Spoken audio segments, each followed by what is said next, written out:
Welcome back to our discussion, The Opportunity to Modernize, the CDM program sponsored by Splunk here on Federal News Radio, part of the Federal News Network. My guest today is Frank Demina. He is the Vice President for Public Sector at Splunk. I'm your moderator, Tom Temin. And before the break, we were talking about what the CDM program should do to get to that to-be state, as you described it, where data is comprehensively used and not selectively used, not just the skimming, and also that it becomes something operational, fast response for agencies. Yeah, the tagline, the theme of what we're talking about here is operationalizing the data that is being collected by CDM. And I think the first phase of implementing that is consensus among all the stakeholders that that is an outcome we want to drive. So today, the primary outcome of the program, as we've talked about, is the reporting dashboards, and that's great, and there's real value there. But that is based on summary reporting. And that's when we refer to summary data, the subset of information that's actually used from what is generated today is to support that dashboard initiative. Operationalizing that data requires access to something called object-level data, which is the more detailed, granular level of data that's being generated and collected today. And then exposing that data to cyber operators at the agency and at DHS. So the first phase of moving to such a model will be consensus among all the stakeholders to agencies that this is of value, which most in the industry would say it is, and it's an end state we want to get to. The second is, what are the policy or regulatory changes that would be needed to enable that? There are MOUs between DHS and all the agencies when the program was started, or created when the program was started, to define the rules of engagement and what data would be generated, how it would be used. Those would I am no policy expert, but those would likely need to be looked at again and updated to enable this object-level data access to operationalize that data. And then finally, looking at the technology and tools that can operationalize that can offer up object-level access to data in a very robust, agile, near real-time format or fashion to the folks that would be using it. And there are tools already in the program. The data integration layer has some great software tools that can enable that today that would not require new procurements or new acquisitions just by changing the approach of how it's used and the policies around it and the outcome that everyone wants to drive. And when you talk about operationalizing, that to me implies the idea of when something is bad that needs to be mitigated under the M and CDM, then there is some process that is invoked that happens, whether it's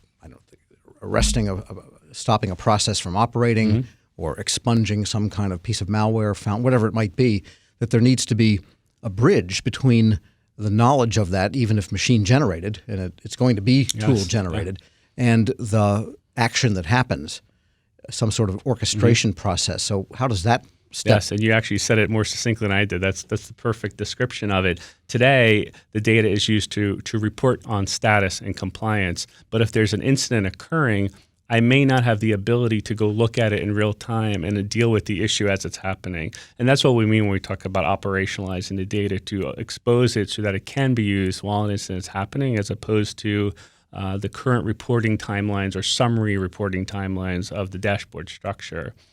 To your second point, it's really an important aspect of planning for the future of the program. So the first phase of operation of data is giving access to it so someone can learn from it, react to it, respond to it. The second stage is, what do I do now that I have access, now that I've discovered something bad has happened? And that's where automation technology certainly can play a big role. And we see that going on in private sector as well, as when you have incidents that are fairly common or routine, or you have a playbook at your agency that you know when X happens, I'm going to go do Y.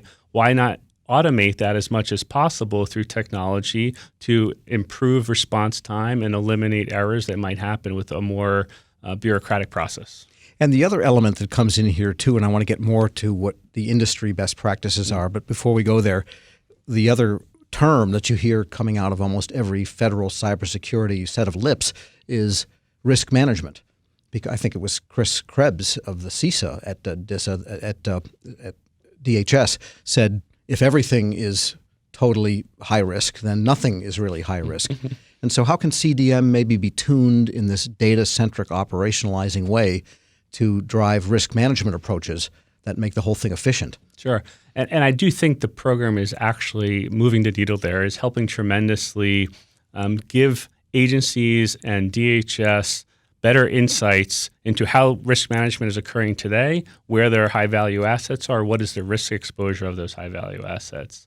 The first phase of any effective cyber program is that visibility, is knowing what do I have and what is the risk exposure to it. What we're talking about today, though, is taking it up that maturity curve to that next level of being able to react and respond faster and with better fidelity better fidelity of the information that's being generated, so I can respond with greater context. I know this incident is happening against a high-risk asset, where this incident that my coworker is working on is maybe on a low-value asset or a unsophisticated attack. So I don't have to spend as much effort mitigating that or dealing with it. So to accomplish the more effective risk management that Director Krebs is talking about is in line with exactly what we're talking about, is moving from that reporting compliance mindset to that operational action-oriented mindset. And the program is moving there. We see folks speaking about it. We see the leadership talking about their interest in taking these operational approaches. And what we're talking about from an industry perspective is how to accelerate that and best go about implementing it. And when we're talking about industry best practices, those aren't really academic for the government because in many ways, Homeland Security and the critical infrastructure sectors are joined at the hip with data exchanges and so forth and the encouragement of data exchange among even competitors in a given vertical sector of critical infrastructure. So what are some of the best practices that you see in the industry side with respect to getting all of the data utilized and orchestrating it and making it operational? Sure. I think across the private sector, you're seeing most folks who are dealing with cyber issues, who are working on innovation in cyber, doubling down on software-centric approaches. So how can I use software and code to address or tackle this immense, massive problem of cybersecurity? One of the CISOs I was speaking to recently talked about security as code. And what you're seeing, there's some trends underway in that whole kind of genre of efforts going on. First, data analytics, machine learning is driving a whole wave of opportunities and innovation and going to become ubiquitous.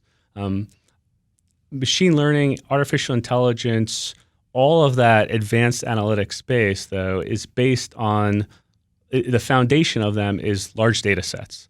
So when you think about what the program's doing here today, it's creating that functional foundation. If you don't have a large, clean, robust data set, you'll never be able to take advantage of new technologies like machine learning, garbage in, garbage out. So there's some real insights that can be generated by applying computer resources to these data sets to find patterns, anomalies, et cetera. We actually refer to that as reaching a state of data leverage, getting more value out of your existing data. The second is that, as we talked about, orchestration and automation technologies are absolutely driving innovation. They are maturing. They are adding efficiencies. A great example is phishing. Everyone deals with phishing today, and in most organizations, there's a pretty common response, a number of steps that should happen when a phishing attempt happens. That can be automated through automation orchestration technologies. And third, we're going to see new approaches needed, new innovation to deal with the tidal wave of technology coming out of the software development world, meaning containers, microsegmentation, cloud. Those are all going to require new approaches to cybersecurity. All right, lots of progress, lots of work to do. I want to thank today's guest as Frank Demina. He's the Vice President for Public Sector at Splunk. I'm your moderator, Tom Temin. You're listening to Federal News Radio, part of the Federal News Network. For more on this program, visit federalnewsnetwork.com, search Splunk.